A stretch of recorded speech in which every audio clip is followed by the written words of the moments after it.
कथा। वामदेव ने भगवान स्कंद की पूजा एवं आराधना की। जय श्री राम। तो मैं नीतू पांडे यूट्यूब चैनल पर आप सबका स्वागत करती हूँ। इस कथा का वर्णन शिव महापुराण में मिलता है। शिवलिंग का अर्थ होता है शिव के जैसा स्वरूप वाला, यानी शिवलिंग का पूर्ण अर्थ यही है, लेकिन लोगों ने शिवलिंग के अर्थ को गलत बताया है। कोई कहता है कि शिवलिंग का अर्थ लिंग है, यानी कि शिव जी का लिंग, लेकिन यह बात गलत है। वैसे मुझे इस बात को बोलने की अनुमति तो नहीं है, क्योंकि हम जैसे लोग अपने धर्म को बचाने के लिए ही ऐसी बातें करते हैं और हमारा सनातन धर्म बचा रहे और हमारे शिव जी को कोई इस तरह हीन भावना से ना देख सके।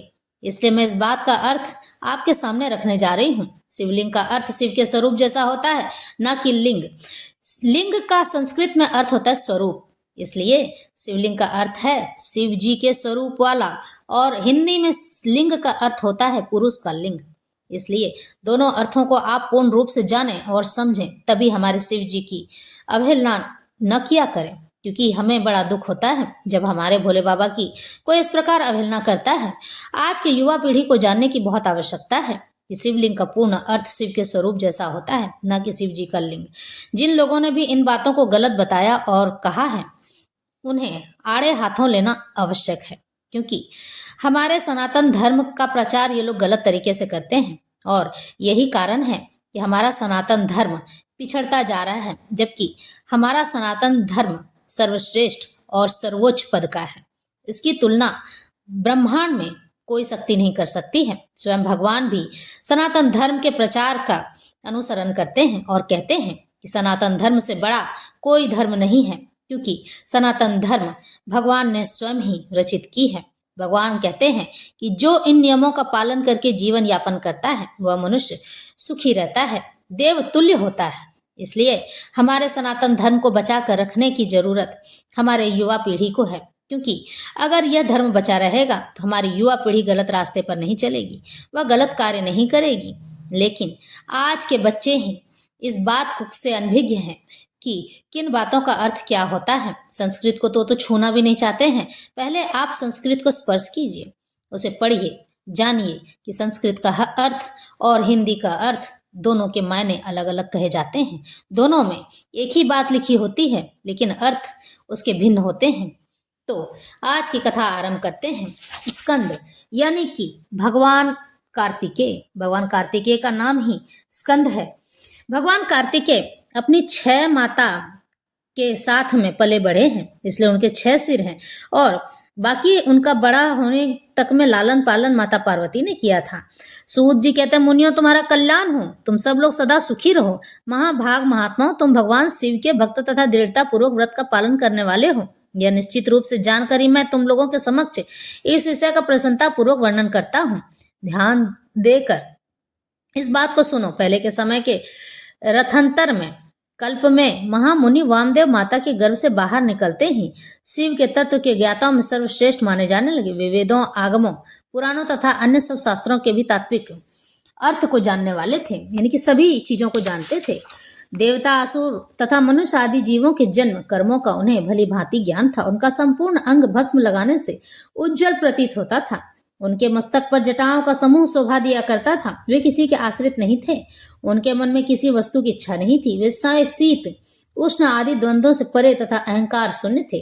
वे दिगंबर महाज्ञानी महात्मा दूसरे महेश्वर के समान जान पड़ते थे। उन्हीं के पैस जैसे स्वभाव वाले बड़े बड़े मुनि शिष्य होकर उन्हें घेरे रहते थे। वे अपने चरणों के स्पर्श जनित पुण्य से इस पृथ्वी को पवित्र करते हुए सब ओर घूमते थे और अपने मन को निरंतर परम धाम स्वरूप परब्रह्म परमात्मा में लगाए रहते थे। इस तरह घूमते हुए वामदेव जी ने मेरु के दक्षिण शिखर पर जाकर कुमार श्रृंग में प्रसन्नता पूर्वक प्रवेश किया, जहां मयूर वाहन शिव कुमार ज्ञानमय शक्ति धारण करने वाले समस्त असुरों के नाशक और सर्वदेव वंदित सभी देवताओं में पूजे जाने वाले भगवान स्कंद रहते थे। उनके साथ उनकी शक्ति भूता यानी उनकी पत्नी गजावल्ली भी थी।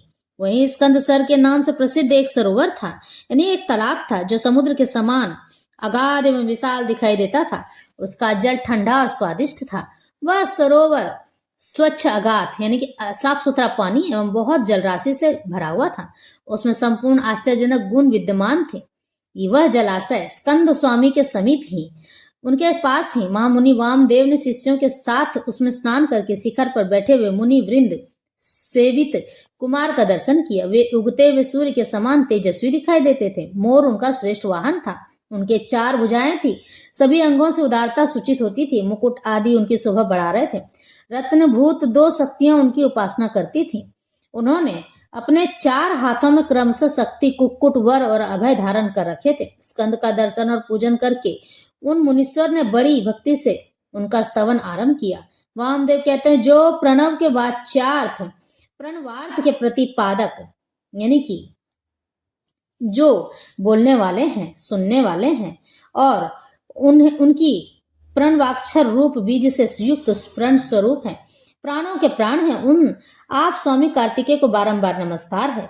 वेदों के अर्थभूत ब्रह्म ही जिनका स्वरूप है, जो वेदों का अर्थ करते हैं, वेदों के अर्थ को जानते हैं और नित्य विदित रहते हैं, उन्हें पढ़ते हैं, उन स्कंद स्वामी को बारंबार मैं नमस्कार करता हूँ। समस्त प्राणियों की हृदय गुफा में, मतलब उनके हृदय में वास करते हैं। प्रतिष्ठित गुह को नमस्कार है, जो स्वयं गुप्त हैं, जिनका रूप गुप्त है तथा जो गुप्त शास्त्रों के ज्ञाता हैं, उन स्वामी कार्तिकेय को नमस्कार है। प्रभु, आप अणु से भी अत्यंत अणु, छोटे से भी बहुत छोटे, महान से भी परम महान है, कारण और कार्यकर्ता और भूत और भविष्य के भी ज्ञाता हैं। आप परमात्मा स्वरूप को नमस्कार है। आप स्कंद माता के गर्भ से उत्पन्न हुए हैं। स्कंदन गर्भ से रसखलन ही आपका स्वरूप है। आप सूर्य और अरुण के समान तेजस्वी हैं। पारिजात की माला से सुशोभित मुकुट आदि धारण करने वाले आप स्कंद स्वामी को सदा बारंबार नमस्कार है। असुर विदारण देव को बारंबार नमस्कार है। आपका वक्ष स्थल गजावल्ली के कूचों से लगे हुए कुमकुम से अंकित है। अपने छोटे भाई गणेश जी की आनंदमयी महिमा सुनकर आप मन ही मन आनंदित होते हैं। आपको नमस्कार है। ब्रह्मा आदि देवता, मुनि और किन्नर गणों से गाई जाने वाली गाथा विशेष के द्वारा जिनके पवित्र कीर्ति धाम का चिंतन किया जाता है, उन आप स्कंद को नमस्कार है। वामदेव ने इस प्रकार देव सेनापति भगवान स्कंद की स्तुति करके 3 बार उनकी परिक्रमा की और पृथ्वी पर दंड की भांति गिरकर नतमस्तक हो बारंबार साष्टांग प्रणाम किया और परिक्रमा करने के अनंतर बाद वे विनीत भाव से उनके पास खड़े हो गए। वामदेव जी के द्वारा किए गए इस परमार्थ पूर्ण स्रोत को सुनकर महेश्वर पुत्र स्कंद बड़े प्रसन्न हुए। उस समय वे महासेन वामदेव जी से बोले, हे मुने, मैं तुम्हारी की हुई पूजा, स्तुति और भक्ति से तुम पर बहुत प्रसन्न हूँ। तुम्हारा कल्याण हो। आज मैं तुम्हारा कौन सा प्रिय कार्य सिद्ध करूं? तुम योगियों में प्रधान, सर्वथा परिपूर्ण, निष्प्रिय हो। इस जगत में कोई ऐसी वस्तु नहीं है जिसके लिए तुम जैसे वीत राग मेरे याचना करे। तथापि धर्म की रक्षा और संपूर्ण जगत पर अनुग्रह करने के लिए तुम जैसे साधु संत भूतल पर विचरते रहते हैं। हे ब्राह्मण, यदि इस समय मुझसे कुछ सुनना हो तो कहो, मैं लोक पर अनुग्रह करने के लिए उस विषय का वर्णन करूंगा। स्कंद की यह बात सुनकर महामुनि वामदेव ने विनय के भाव से मेघ के समान गंभीर वाणी में कहा। वामदेव जी कहते, भगवान, आप परमेश्वर हैं, अलौकिक और लौकिक सब प्रकार की विभूतियों के दाता हैं। हे सर्वज्ञ, सर्वकर्ता, संपूर्ण शक्तियों को धारण करने वाले और सबके स्वामी हैं। हम साधारण जीव हैं। आप परमेश्वर के समीप बोलने की शक्ति या बात करने की योग्यता हम में नहीं है। तथापि यह आपका अनुग्रह है कि आप मुझसे बात करते हैं। महाप्राज्ञ में मैं कृतार्थ हूँ, कण मात्र विज्ञान से प्रेरित हो आपके समक्ष, आपके पास अपना प्रश्न रख रहा हूँ। मेरे इस अपराध को आप क्षमा करेंगे। प्रणव सबसे उत्तम मंत्र है। इस तरह से वह साक्षात परमेश्वर का वाचक है, सुनने वाला है। पशुओं जीवों के पास बंधन को छुड़ाने वाले भगवान पशुपति ही उसके वाच्यार्थ हैं, बोलने वाले। ओमितिदम सर्वम, ओमकार ही यह प्रत्यक्ष दिखने वाला समस्त जगत है। यह सनातन श्रुति का कथन है। ओमिति ब्रह्म, ओम ही ब्रह्म है तथा सर्व होतद ब्रह्म, यह सब का सब ब्रह्म ही है, इत्यादि बातें भी श्रुतियों द्वारा कही गई हैं। इस प्रकार मैंने समष्टि तथा व्यष्टि भाव से, समान भाव से और असमान भाव से प्रणवार्थ का श्रवण किया, प्राणों का श्रवण किया, सुना है। इस तात्पर्य यह है कि समष्टि और व्यष्टि सभी पदार्थ प्रणव के ही अर्थ हैं, जो प्रणव के द्वारा सबका प्रतिपादन होता है। यह बात मैंने सुन रखी है। महासेन, मुझे कभी आप जैसा गुरु नहीं मिला है, इसलिए आप कृपा करके आप प्रणव के अर्थ का प्रतिपादन कीजिए। उपदेश की विधि से तथा सदाचार परंपरा को ध्यान में रखकर आप हमें प्रणवार्थ का उपदेश दें। मुनि के इस प्रकार पूछने पर स्कंद ने प्रण स्वरूप 38 श्रेष्ठ कलाओं द्वारा लक्ष्य तथा सदा पार्श्व भाग में उमा को साथ रखने वाले भगवान महादेव और मुनिवरों से घिरे हुए भगवान सदाशिव को प्रणाम करके उस श्रेय का वर्णन आरंभ कर दिया। इस तरह से स्कंद ने वामदेव को उनका कथा सुनाया। इस तरह